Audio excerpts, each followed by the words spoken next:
You know, many town halls I start by saying we're living, you know, in the midst of a pandemic, and today is no different. And I was, you know, touched by the conversation between Dr. Tedros and Sir Captain Ton Moore yesterday.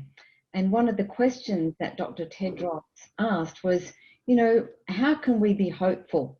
And he said, one day, a tomorrow, the sun will shine and the birds will sing.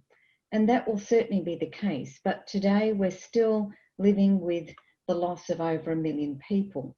And those most at risk are older people and those with pre-existing conditions. Very little is known in this COVID period as to how COVID has been affecting marginalised groups such as older lesbian, gay, bisexual, transgender persons. These individuals are especially vulnerable given their overall poorer health and higher rates of disability. Today, we have the great pleasure of being in conversation with Ms. Samantha Edmonds, one of Australia's leading LGBTI inclusive strategists and influencers, and Managing Director of Ageing with Pride. And Samantha is joined by colleague and friend, Mr. Michael Adams, Chief Executive Officer of SAGE, Advocacy and Services for LGBT Elders. SAGE is the world's largest and oldest organisation dedicated to improving the lives of LGBT older people. And we've had the great pleasure at IFA in working with SAGE. What a great partnership. And also I have the great pleasure of serving Samantha, who is a director on the IFA board. So Samantha, I'll hand the floor to you. Great, thanks so much, Jane, and good morning, afternoon and evening to everyone. Just a few opening comments to start the night, but firstly I'd like to acknowledge the traditional owners of the lands on which we are all meeting, and for me the Darug and Gundungurra peoples on whose country I live, and to recognise that this country was never ceded. And I also pay my respects to elders past, present and emerging, and to any who join us today. I'd also like to start by firstly recognising the courage and resilience of lesbian, gay, bisexual, trans and gender diverse and intersex elders and older people. I find often when we have these discussions we tend to focus on vulnerability, and which is really important, but we also need to acknowledge their strengths and their courage. I'd also like to recognise that I'll be using the acronym LGBTI, but there are many identities, including Indigenous identities, such as brother boys and sister girls, that are not included within these letters. So I just want to say that I do acknowledge everyone of diverse genders, sexualities, bodies and relationships. I'll also be talking generally about LGBTI peoples, but we do know there is no such thing as an LGBTI, and that each person and community has overlapping needs and different needs and issues. And the best way to provide effective services is to engage directly with older people from each of these communities. I thought I'd start with a brief overview of the last 10 years in Australia, just to give you some context in which LGBTI elders access aged care, both residential and home care, during COVID-19 in Australia. So in 2011, we had a report released called Caring for Older Australians, and this was the very first time that the concerns of LGBTI older people as a discrete group within the discussion of diversity was recognised. Our then Minister for Health and Ageing raised the idea of holding a discussion with LGBTI community around aged care in this report. And the first ever LGBTI Ageing and Ageing Care Roundtable was held later that year. And from that roundtable came the National LGBTI Ageing and Aged Care Strategy, which started in 2012 and ended in 2017. In around mid-2012, the Aged Care Principles Act was amended, and LGBTI people were actually added as a special needs or diversity group within that act. And in 2013, the Sex Discrimination Act was amended to include sexual orientation, gender identity and intersex status. And under that act, all aged care providers that receive government funding are required to be inclusive of LGBTI people. In 2017, the Minister for Ageing established the Aged Care Sector Committee Diversity Subgroup, which developed a diversity framework for the aged care sector, but also developed a number of action plans, and a couple of these were targeted specifically at LGBTI people. And then more recently, last year in 2019, we had a renewed Charter of Aged Care Rights, which specifically stated that older people have a right to their identity, culture and diversity, and this must be valued and supported. And we also had a new set of aged care quality standards, and standard 1, which was what we call a foundational standard, clearly states older people have the right to be treated with dignity and respect, and with their identity, culture and diversity valued, and care and services are culturally safe. Now, we have a regulatory body called the Aged Care Quality and Safety Commission that then assesses our aged care providers. And some of you may know that we currently also have a Royal Commission into Safety and Quality in Aged Care. And actually yesterday they released a report on aged care and COVID-19 and have made 6 general recommendations to the government and asked that the government report on these by the 1st of December. So what about LGBTI older people and COVID-19? I guess in Australia we've been really fortunate in having a quick response to the outbreak of COVID-19. And while we've definitely had serious issues and outbreaks in residential aged care and unfortunately deaths, overall we haven't faced what many other countries have faced. We know older LGBT Australians have lived most of their lives aware that disclosing their sexual orientation or their gender identity could result in arrest and imprisonment, in psychiatric incarceration and obviously enforced cures. And we also know, as many would also be aware, that disclosure could result in the loss of family, friends and employment. So the experience of growing up in homophobic, biphobic and transphobic societies has contributed to higher rates of depression and anxiety amongst older LGBTI people. We know that LGBTI older people, like many others, are vulnerable to COVID-19. However, LGBTI older people also have generally high levels of chronic health conditions that put them at much greater risk of COVID. And this includes people living with HIV, high levels of cancer, high levels of smoking and compromised immune systems. Layer over this, the discrimination faced in healthcare and aged care settings, ageism, which we've certainly seen become prominent during COVID-19, racial discrimination, and then the impact of discussions that have been happening around LGBTI rights. And these are all impacting on people's experiences under COVID-19. So while some people are comfortable in being out, we know many older LGBT people believe that their sexual orientation and gender identity should be hidden to avoid upsetting or confronting others. I'm briefly just going to touch on a couple of issues, but I'd just to raise some of the things that we're aware of, but we can explore things further in the discussion. So many services are unaware of the impact of history and lived experiences of older LGBTI people and how these have shaped issues of barriers and access to services. So there's this kind of attitude that if someone needs a service, they would ask for it, but this is not the case for LGBTI people. There's also, for a lot of LGBTI older people, a lack of informal supports. That means there's sort of a high likelihood that older LGBTI people will need formal support services. And of course, COVID impacted on access to these services, either by reducing them or by people feeling that they couldn't access them because they wanted to protect themselves from getting COVID. We know that settings like hospitals do not represent safe spaces to disclose important aspects of identity or demonstrate affection towards partners at a time when they may feel more vulnerable. For older people living in residential aged care during COVID-19, visitor restrictions were a very serious concern. They could face isolation or abuse from other residents, isolation from their partners and families of choice. And those very people that understood their lives and experiences were no longer there to support them. We also know that family violence increased during COVID-19, and so that we can only presume that elder abuse also increased during that time. So therefore, LGBTI people were at an increased risk of older abuse because they were forced to stay with a family that might not have been accepting of them, or they've had family move back in with them and their home space is no longer safe. However, we did see a positive side. We saw LGBTI communities supporting each other and reaching out across generations, and also reaching out across regions and city to rural areas. I'll leave it there and I'll look forward to a discussion later on. Thanks, Jane. Thanks very much, Sam, and the floor is yours, Michael.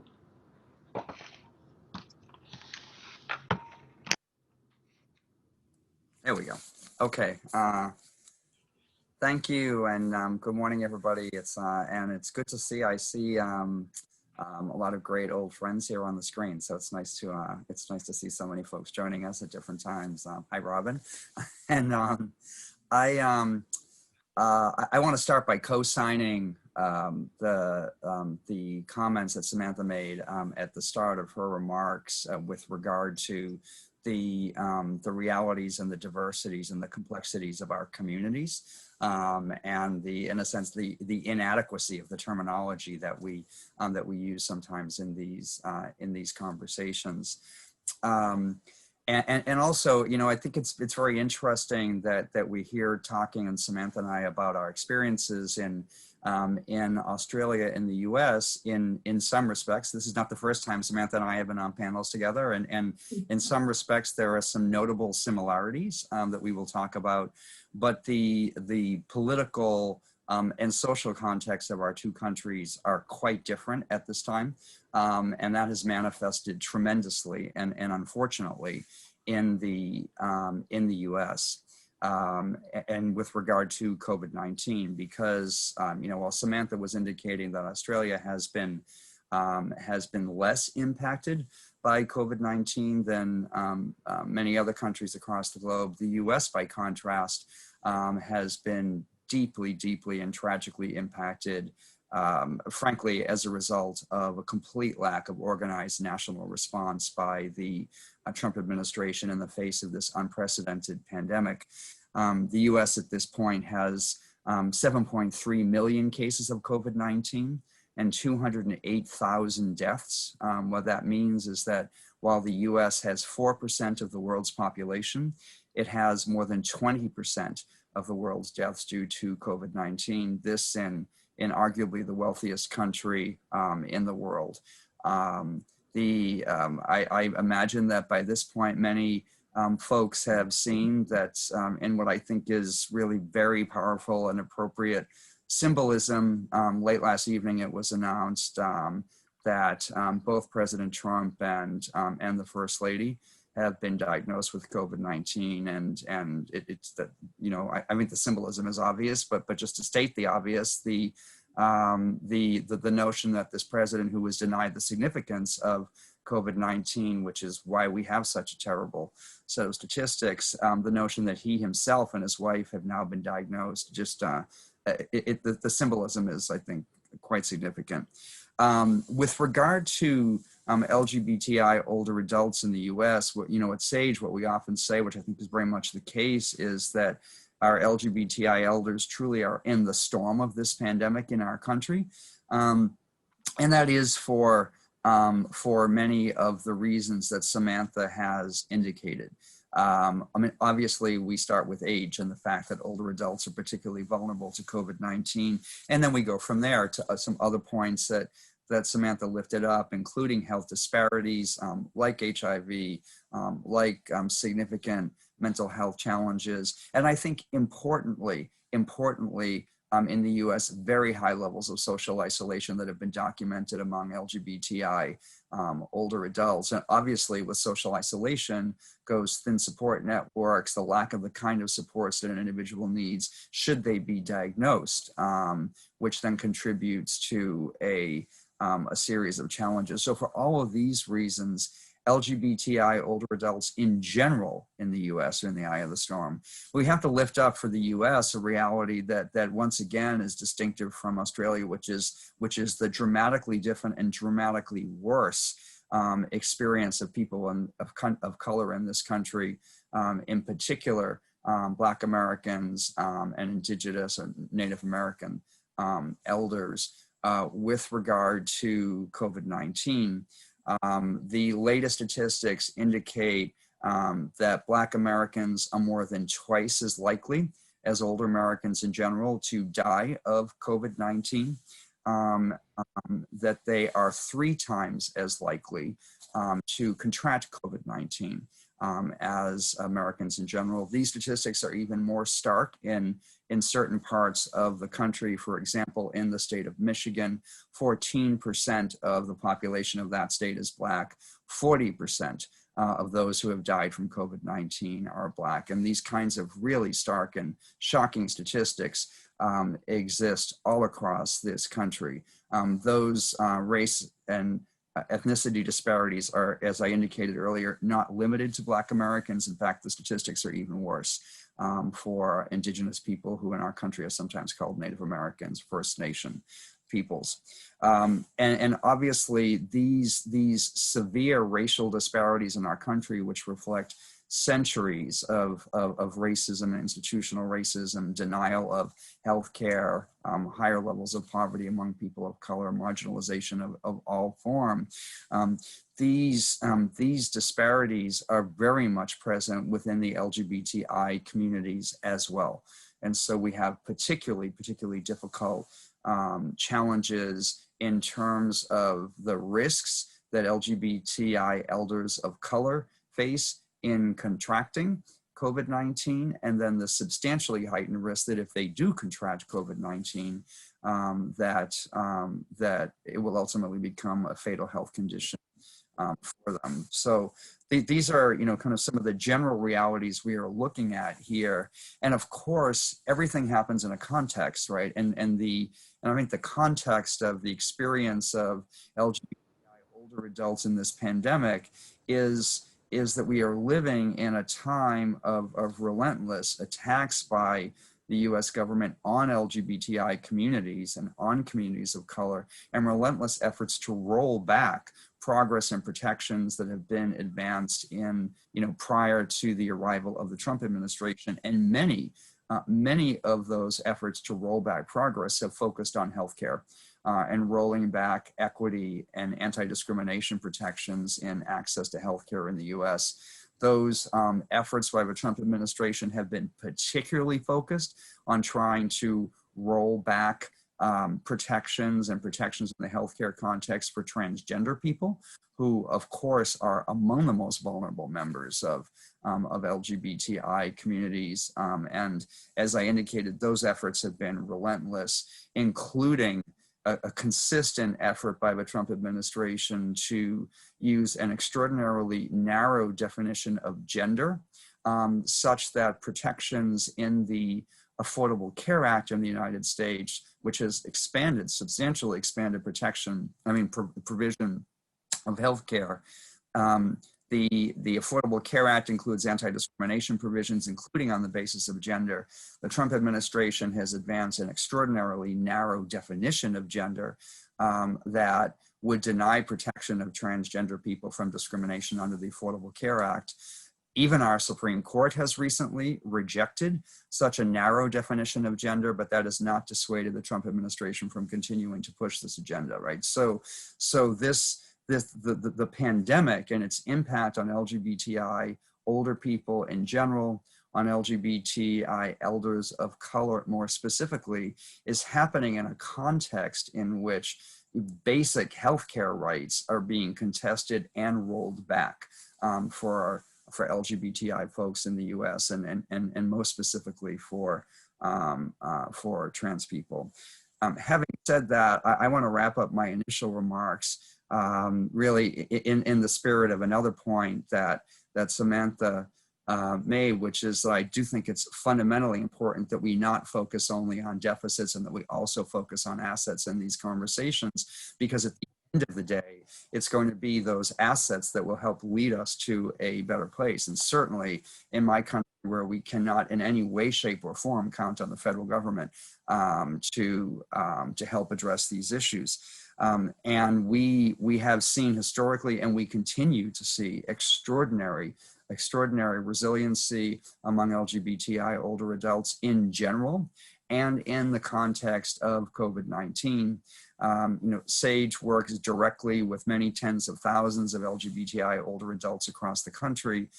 We have, during the pandemic, been involved in daily contact and daily telephonic support and other support with many thousands of LGBTI older people in our country. And the stories of resiliency, both individual resiliency and individuals watching out for each other, even in this context, are really, really extraordinary. We don't have time for me to share all or many or even, of these stories, but I would very briefly share just one, which is that recently, within the last year, SAGE in New York City has opened our country's largest LGBT-friendly affordable elder housing facility, which has 145 apartments. The residents of that building themselves took on the initiative of organizing a floor check system in which they are regularly checking on each other to see, you know, who has health problems, who has issues, etc., who may be exposed to COVID-19, and then to make sure that those folks are connected with SAGE for services and supports. This is just one small example of the kind of community-based shared strategies that are, I think, emblematic of the resiliency of our people. I would also say that while the federal government has really been doing everything it can to make things more difficult, we have laid a foundation in our work in many respects that is very helpful. And just by one example, in the US, we are now in the 5th year of a program called SAGE Care, which seeks to provide training and credentialing to long-term care facilities and other elder care providers across the country in how to provide LGBTI, how to provide elder care that is culturally competent with regard to LGBTI people. Those kinds of capacity building programs become extremely important and useful in contexts like this, where LGBTI elders are facing such a unique and acute health challenge, such as the one that COVID-19 presents. With that, I will stop so that we can continue the rest of the program and look forward to a great discussion. Thanks, Michael, and thanks, Sam. And I think that you really set up, you know, some not only important information, but some important, you know, challenges. I want to start, and I welcome questions from the floor, but I want to start with a fairly poignant question to both you and Sam. And it's really about advocacy. You started off by talking about the reality of the diversities and the complexities of the populations that you work with, right? So that's the first point. And in that, pre-COVID, some of what you were both talking about, you know, on a day-to-day basis. So COVID has just, you know, accelerated, you know, the temperature on all of these things. But in the midst of that, you've almost become more vibrant and dynamic. So, you know, it's about, I want to know about the advocacy efforts, you know, not specific to COVID, but clearly both of you drive important agendas in your countries. So, because we need to learn how to do that, because we've been fighting, you know, elder abuse in the general population for decades. So can you give us some tips about, you know, your advocacy efforts in helping to protect the rights of older LGBT? Sam? Okay, sure. I think, as I said when I was giving the context, that we have been particularly fortunate over the last 10 years in having such support from the government, such significant changes. And I think having the body that produced that report in 2011 actually sort of do that first identification of LGBTI elders as a discrete and unique group that needed to be supported. That really kind of drove the agenda forward, and I think that sort of political commitment then helped us in a way that it doesn't when you don't have that commitment. It certainly came with funding behind it as well to support services. So at that time, I actually worked at an organisation called the National LGBTI Health Alliance, and you know, we were funded to do national coordination services. So working with government, working with aged care providers to make them inclusive of LGBTI people. We were on advisory groups. So every time a policy or legislative discussion came up, we were there saying, what is the impact on LGBTI older people? What are the unintended consequences of any changes? What does that look like, and what do we need to do to make sure that we're not accidentally excluding people or deliberately excluding people? Similar to Michael, we were funded to deliver training, so we actually went out into the aged care sector and started training aged care providers on what are the needs and issues of LGBTI older people, and how can you be an inclusive service, and what do you do to do that? And that you know, when I started that job, I was really surprised. I was expecting a lot of pushback, but services seemed to be in a state where they were ready to take that information on. And it might not be that everything's changed and everything's wonderful, but there's certainly been a significant change amongst a significant sort of proportion of providers. We also have a rainbow tick, which is an LGBTI accreditation system in Australia, an independent one, and a number of aged care providers are now starting to get that rainbow tick and sort of, you know, showing their inclusivity and driving those services. So in terms of what you're saying, Jane, I mean, it sounds so easy, but I mean, you know, I'm acknowledging behind those last 10 years were 70, 80, 90, 100 years of fighting to have LGBTI people recognised, and that we've just, in that last 10 years, we've had that almost perfect storm of so many things happening together that's enabled us to actually ensure the rights of LGBTI older people are met. And look, it's not to say it's done, it's not to say it's perfect. We certainly know we've got a lot further to go, and you know, I think COVID-19, there's a study going on currently to really look at the impact of COVID-19 on older LGBTI people in Australia, and I think once we get that information, we'll be able to see where else the gaps are and what else needs to be done. Yeah, look, thanks, Sam. I'm going to Michael next. You know, there seems to have been political will, but also this perfect storm. So, Michael, your views about, you know, this, and I've always known SAGE to be dynamic and forceful in your advocacy, but as you described, there are many, many layers that you're dealing with in many fragments of your total population that you serve. So how do you go about it? Well, I have to say, I love this topic and this question, because I feel like it's an area of really incredibly exciting progress that we have been able to make in recent years, and there's so much more opportunity and need. And I think to your point, Jane, we do operate in a highly complex environment politically, working with a highly complex and diverse group of communities, and that requires a multi-pronged approach to advocacy. And I could not, you know, agree more with Samantha's point that, well, in the US in recent years, we have turned some very important corners on advocacy and in SAGE's work around advocacy.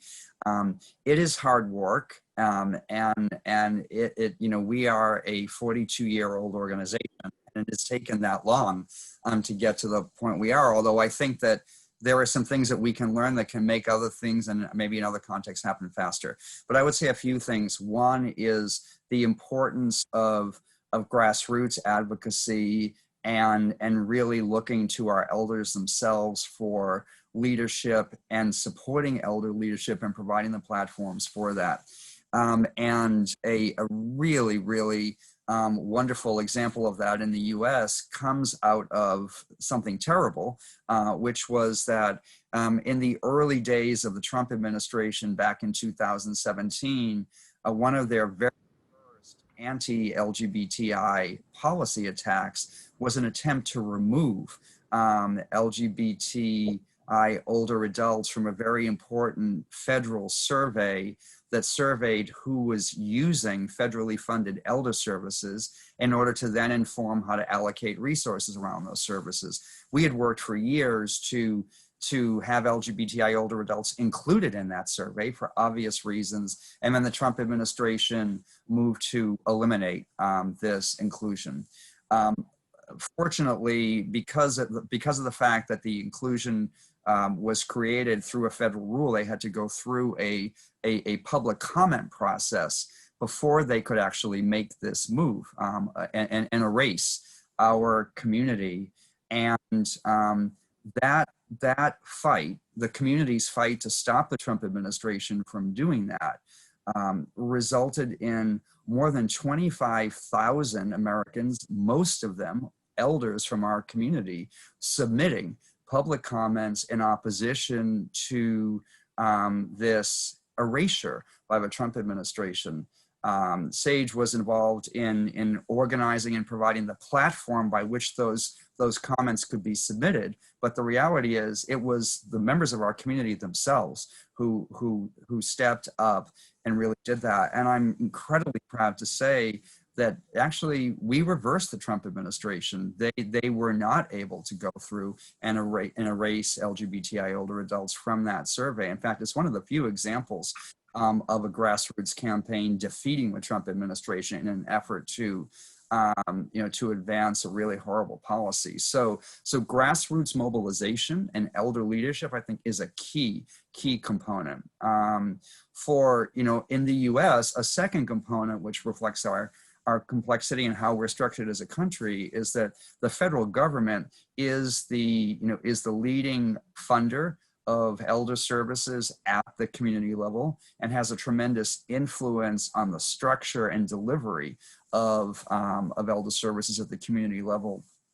And federally supported strategies and funding are structured through something called the Older Americans Act. It has been a kind of holy grail of SAGE's federal policy advocacy for many years to have an explicit provision within the Older Americans Act that defines LGBTI older adults as a priority population for services that are funded by the federal government through the Older Americans Act. And as astonishing as this may sound, given our political context in the US, last March, we got most of the way to accomplishing that. The Older Americans Act has to be reauthorized every 5 years. The reauthorization process most recently was completed last March, and we were able, with the help of not only of pro-LGBT Democrats, but actually some bipartisan support, to embed language in the Older Americans Act that requires every local area agency on aging that's administering services funded by the federal government to study the needs of LGBTI older adults, to include addressing those needs in their area aging plans, and to report back to the federal government and to Congress on what progress they're making. That's huge progress in our country, and it actually feeds right back into what I was saying at first, because it provides great tools for follow-up grassroots advocacy, right? As elders in their community then push their local area agencies on agency to comply, right, to comply with that mandate. A third thing I would observe, and this goes to the point of that this is hard work, is that wherever we are in any community, in any country, I think we have to look at where is the opening, like what are the structures, what are the political structures, and where do we start? In the US, we also have the opportunity to engage in policy advocacy at the state and local level, because state and local governments have power to make policy changes that are helpful to LGBTI older adults. And that's been one of the areas of real dynamism and creativity in policy innovation that supports elders in our community. And often what we've seen in social change movements in the US is that local communities and state government become the laboratories for progress and change. And you start to build that progress and change at the local and state level. And then bit by bit, you translate it into and convert it into federal and national policy. And that's a big part of what we're doing in the US. We have some leading states like Illinois, California, New York, Massachusetts, that are leading the way in policy change, and hopefully are going to kind of create templates and models for other states to make similar policy changes, and then recognizing that we have a group of very conservative states that will never do that on their own, that hopefully eventually we will get a functioning pro-LGBTI federal government again, and we can then drag the more conservative parts of the country along through federal policy. And then the last thing I'd say, because I know I'm going on, is that when we talk about advocacy, we tend to think about public policy and what we can do in terms of government. But the reality is, for folks in our community, so much of their lives is impacted at least as much by what happens in the private sector and what happens in the for-profit sector as what government does, right? And so this is where things like our Sage Care training program and the training program that Samantha has described in the US, most elder care is being provided by for-profits, right? And so, or by large nonprofit long-term care providers. So we have put a lot of emphasis on working in the private sector to change policy there, right? To change their policies, their practices, the kinds of things. And here again, there are huge opportunities for elder-led advocacy in that field, as people really stand up for themselves and say, this is what I need and this is what I demand in elder care and long-term care and assisted living and older adult housing. So let me stop there, but let's just say, I think that this is an area of huge opportunity. Okay, thanks, Michael. Sorry, Jane. I was just going to jump in quickly because something Michael said just got my head thinking. One of the really effective things in Australia too was we actually grouped together with the sort of other diversity groups. So it wasn't just the LGBTI group advocating. We had the culturally linguistically diverse. We had the Aboriginal and Torres Strait Islander. We had peak bodies for general consumers as well. So it was actually everyone getting together. So it wasn't just the same voice saying there was an issue or a concern or you know, arguing a point forward or advocating. It was a whole group of different diverse voices all saying the same thing. So I think that's really important too, is looking for your allies out beyond, you know, the LGBTI sector or communities, and that there are other people out there that can raise your voice forward as well. And also just to note, one of the big bugbears in Australia is we don't collect data on LGBTI people. So we had a proposal at the end of last year to change the census, but that didn't get through despite quite a big campaign to get that changed. So we don't actually know within our aged care system or within the country how many LGBTI older people there are. And of course, you know, I mean, IFA is built on bringing unlike together across disciplines and sectors, so it really fits with both of you. Andra, would you like to come forward and ask your question to Michael and Sam? Yes, thank you so much for your remarks, and very, very interesting anecdote about the policy that affected, you know, healthcare coverage. So I was wondering, how does that impact healthcare workers? Are they engaged? Are they aware? Does it take some time for the impact of such policies that might be a little bit hard to, I guess, grasp or understand their significance? So are healthcare workers engaged or aware and helping in advocacy? Okay, I'll stop. I'm just going to thank you, Andra. I'll take Cynthia Stewart's question and then come back to both of you. So Cynthia. Hello, and thank you, Sam and Michael, for your presentation. I was just wondering, as you were talking about the advocacy at the grassroots level, if any of that has had an intergenerational focus, or has it mainly been elders with elders? Okay, thank you. So if you can make your responses reasonably short, because we've got some other questions. And I just want to put a call out to Kathy, who has just put some information in the chat box about the training that they've received from SAGE. So 2 questions. Michael, do you want to kick off? Sure, and I will be brief. Yeah, I think that's a great question with regard to healthcare workers, and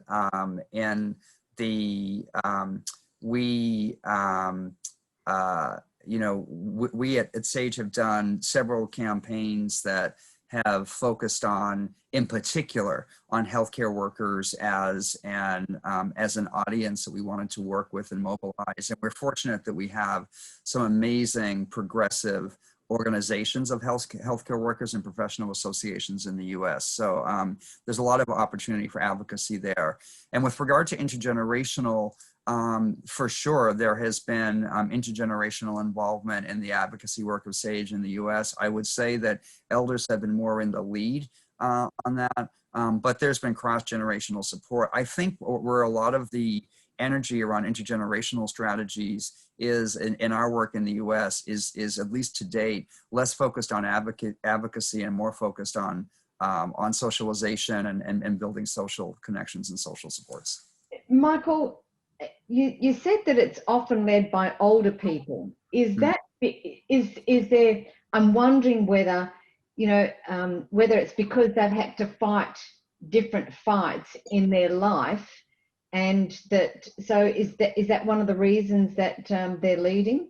Absolutely. I mean, if you look at the people that we work with at at Sage, for so many of the folks, their work as activists did not begin with, you know, fighting for themselves as LGBTI elders. I mean, so many of our folks are people who are veterans of the labor movement, of anti-war movements, of the feminist movement, of you know, of civil rights movements, of so many different activist movements in our country over decades. And so this work is really just the next logical step, right? That this is who many of the folks in our community are.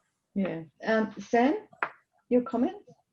So quickly on the health workers, again, as Michael said, we've had quite a number of the sort of representative industry bodies that are sort of, you know, starting to move ahead and think about what does LGBTI mean, and sort of coming out with policy position statements around inclusion and inclusive practice.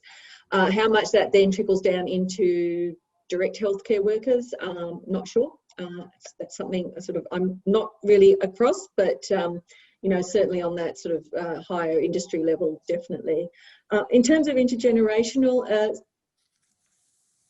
fairly much what I found is we've had, in terms of around ageing and aged care, LGBTI elders and older people are leading the way. So they're the ones that are there helping advocate, who are, you know, being the voice, and not so much younger people that's changing. And as with Michael, we've had a lot more intergenerational work going on in terms of community support, community visitors. Certainly during COVID-19, there was a huge push to have that intergenerational support going on, older people checking on young people checking on older people, LGBTI. So that's certainly been the way. But saying that, there's also a lot of younger people working, like myself and others, not that I'm younger, but, you know, younger people working in the LGBTI sort of aging aged care and advocating on behalf of our elders and saying, you know, things need to change. You know, Michael, Patrick and I had a bit of a backwards and forwards, Patrick being you know, a colleague of yours at Sage, about the global north and the global south, and we're having a conversation a bit later about it. You know, both you and Sam live in high income countries, and I just want you to touch on, you know, that every country is different and within country are different, but there are also distinct differences between, you know, North America and, you know, some of the countries in Asia. Would you just like to speak to that momentarily? Sure. You know, I think it's really important in this work that we recognize those differences across countries, across cultures, across regions, that we don't in any way speak for speak for other cultures, other countries, other experiences. And that's true within our countries as well. As I referenced earlier, the experiences of LGBTI elders within the US are extremely diverse and very different, in particular across race and across gender identities. And so ensuring that these conversations that we have over time include folks who can speak authentically to the full diversity of those experiences across different countries and within our countries, I think is extremely important. Sam, any comment from you? I think what Michael said, it is, but I also think that there's another sort of another layer that plays into that, and that sometimes it's not also that kind of north-south divide. It's also that cultural divide between different cultural groups and understandings and acceptance of LGBTI people as well. It's also different religious faith acceptance or non-acceptance of LGBTI people. So I think it's such a complex and layered discussion, and as Michael said, I think the real thing is actually engaging directly with people, LGBTI elders and older people from those countries, and actually engaging within the diverse communities. Like I would certainly never represent Indigenous LGBTI or brother boys, sister girls, but I can talk and go and learn from them to know what the issues are. Just coming in on that last phrase you used, the learning. It is my belief as Secretary General of IFA that ageing organisations know insufficient about the complexities and the needs and the rights of older LGBT. Right? So I stand there. So, the question really is, how do we educate And Michael, I'm going to have a talk with Patrick about how our staff can be trained, because I do believe that that's what we need to do to have a deeper understanding. You know, what do both of you think about how we can bring ageing organisations together so that we can work in partnership? Because we know a lot about a lot of things, but we're not experts in this particular area, and and the people that have unique and diverse needs and are complex, you're the experts. How can we do better? I think that fortunately we have some good examples and good experience to draw on that gives some lessons about how we can do better. And in the US, among other things, I'm thinking about, you know, something that Sam said that made me think about some aspect of our work, which is in the US about a decade ago, we formed something called the Diverse Elders Coalition, which is a coalition of SAGE as the country's national LGBTI elder organization, and national people of color aging organizations like the National Hispanic Council on Aging and the National Caucus on Black Aging and the National Indian Council on Aging. And our organizations came together because there were common points that we could advocate on, and because many folks are members of multiple of our communities, right? And in the process, doing that collaboration and in doing that work, we learn from each other, right? We learn about each other's experiences, and some of that is intentional, right? When SAGE reaches out to the National Indian Council on Aging and gets educated about the experience of Native Americans on reservations in this country, right? Or so many other ways, and some of it happens organically.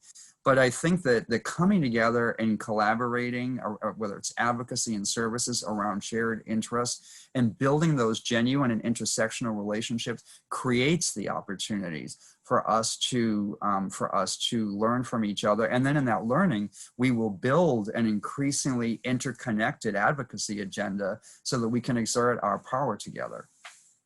Right. Well, I'll be calling you, Michael. Sam, any thoughts? Can I just say what Michael said? The other thing I think too is that we tend to lose, and that's just the power of discussion. And that's, talk to someone who's lesbian, gay, bisexual, trans, or intersex, or any of the identities that we've been talking about. I mean, just that discussion can sometimes be enough to kickstart your thoughts about what do we need to change? What do we need to do? I didn't even, you have that discussion, I didn't even recognise that I was unintentionally excluding you by doing X or by saying Y. And I think sometimes we forget that simple power of engagement and discussion with people who have the lived experience can actually help us learn so much about what we need to do in order to improve what we're doing in our services and our service delivery. And again, as Michael said, and as I mentioned before, we engaged with a lot of other communities, and you're educating each other as you go along, and you're learning about each other. But also, I don't think you can overlook the need of actually getting specific LGBTI training, inclusive training into your organisation, having someone come in and sit down and help you to understand what you need to do. Look, thank you for that. The next question, and this will be the last one before I ask each of you for some closing thoughts. It's a bit of a tricky question, and really it came to my mind, Michael, because of something that you do. You're brave, you have courage, you have a commitment. Equally, Sam, you're one of those leaders. What gives you the courage to be public in your comments? Because both of you are in different ways. And I think in the field of aging, we need to be, more vocal, more out there, external facing, in a very clear and concise way. So Sam, would you like to kick off, and then I'll follow up with Michael? Okay. What gives me the courage? Look, I'm going to say part of it is actually my mum, who was a really strong advocate for people with disability and was never afraid to stand up and say things. So I think having her there is my kind of role model for that. Secondly, I think I'm in a bit of a position of privilege. I have a good network of supports. I've got good work. I can stand up. There's nothing that can be done to me, if you like.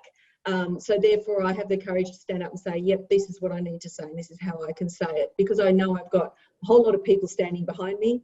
I know as I said, I'm in that position of privilege that I won't lose my job over what I say. I won't feel threatened by things. But that's not to say that sometimes, I don't know how many times I've walked into a conference that's just a general, an aging and aged care conference or another conference, and you're standing up there and you're outing yourself because you're talking about LGBTI communities and you're talking about your experiences, and you don't know if everyone in that room is actually safe, and what people might say to you after that conversation.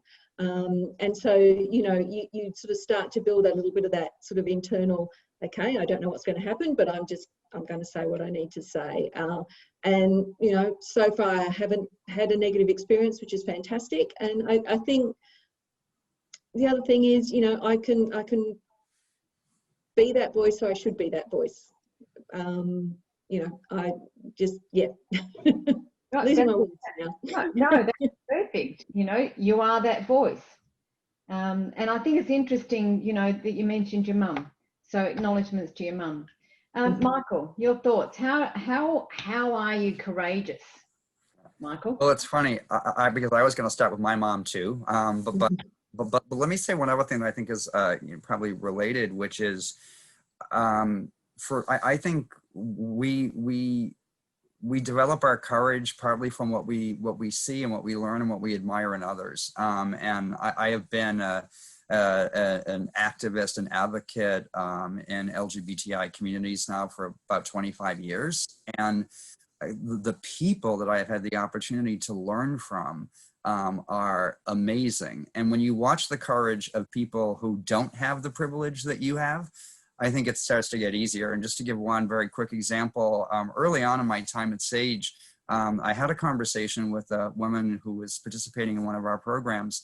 And she explained to me that she, when she was in her late teens, early 20s, essentially there were two choices for women. You either got married or you became a secretary. And so she decided to go to secretarial school because she didn't want to marry a man. She went to secretarial school, and when she got out, this was the early 1960s, she got a job as a secretary. And it was during that time, it was like the Mad Men era when secretaries wore like high heels and skirts and basically were available for whatever the male bosses wanted them to do. And she couldn't survive in that world. And so she quit. And in the early 1960s, became a taxi driver in New York City. That's courage, right? Like that's courage. And when you're surrounded by people like that who demonstrated that kind of courage in their lives, I think after that, somebody like me, I don't even know how much courage it takes, but I mean, I just feel like we're following in the footsteps of people who demonstrated a lot more courage than we in fact need to demonstrate to do this work. And there will be many people that follow in your footsteps and those of Sam. So I think that it's important to acknowledge the work that you and Sam and many others around the world, are doing right at this moment to fight for the rights of older LGBT people. As we come to the close, I'm just going to speak briefly about next town hall and let Michael and Sam sort of put some thoughts together. What an inspiring session that we've had this morning. Deep thanks to both Sam and Michael. Michael to get up early in the morning. Thank goodness you took your tie off. And Sam to stay up late at night because Sam is in Australia. So thank you, Sam, for that. To the IFA team, some who are totally exhausted from their efforts yesterday at the IDOP. Thank you for getting up early in the morning, Andra and Chesley and others, to be with us and to lead. I'm very passionate about this. I'm passionate because it's something that I don't know very much about. These older people are, each and every one of them are unique, and we have layers and layers of experiences. And I'll just turn that off. That's my sister from Australia. So I will give her a call back. And it's still unavailable, so bear with me. And I've just forgotten what I was going to say. Anyway, you get the drift. IFA needs to be doing more and learning more so that we work in partnership with organisations such as SAGE and others around the world. Next week, we have a town hall, and Dr. Omakaro will be with us from Africa. And anyone that has heard talk, passionate commitment, dedication, and you're just not going to get away from the inspiration that she shares. So we welcome her next week. Now I'm going to return to Michael and Sam for their closing remarks. So whoever would like to go first, go. I'll let Michael. Okay. Well, I think I just want to say in closing that I really appreciate and thank IFA for this opportunity to have this kind of a conversation. This is how we learn from each other. We are living through extraordinarily difficult times across the world in this country, and here again, I think that the resiliency and the histories and the models of our elders are so much of what is going to guide us forward in getting through these times. And we're fortunate to have tremendous allies. And actually, something I want to lift out from the chat box, I referenced the Diverse Elders Coalition earlier, and the work of the Diverse Elders Coalition, SAGE's work would not be possible without the support of extraordinary financial supporters, including the John I. Hartford Foundation. So wanted to lift that up for anybody that didn't see it in the chat box. But this is the work, right? It's to recognize that we will make it through difficult times. Our elders have come through times even worse than the times we're in. And I think that should give us all inspiration to move forward together in this work. Thanks very much, Michael. And Sam, your closing remarks. Great, thank you.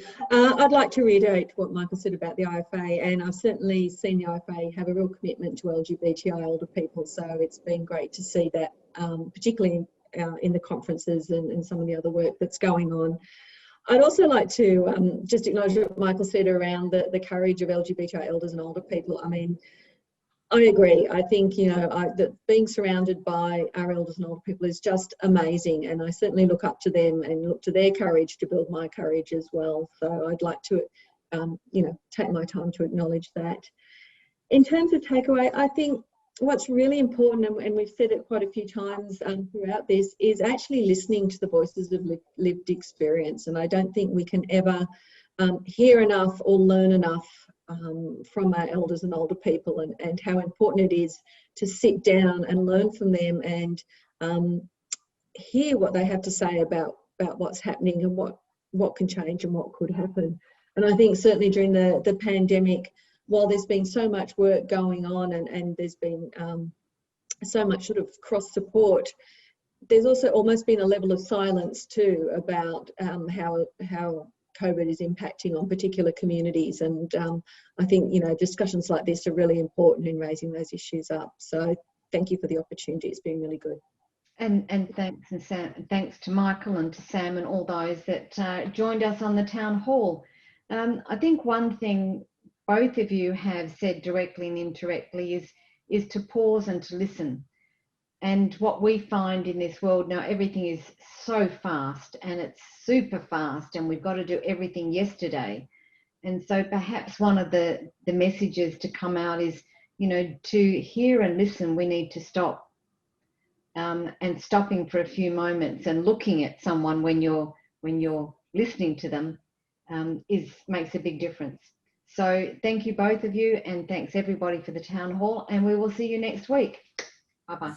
Thank you. You.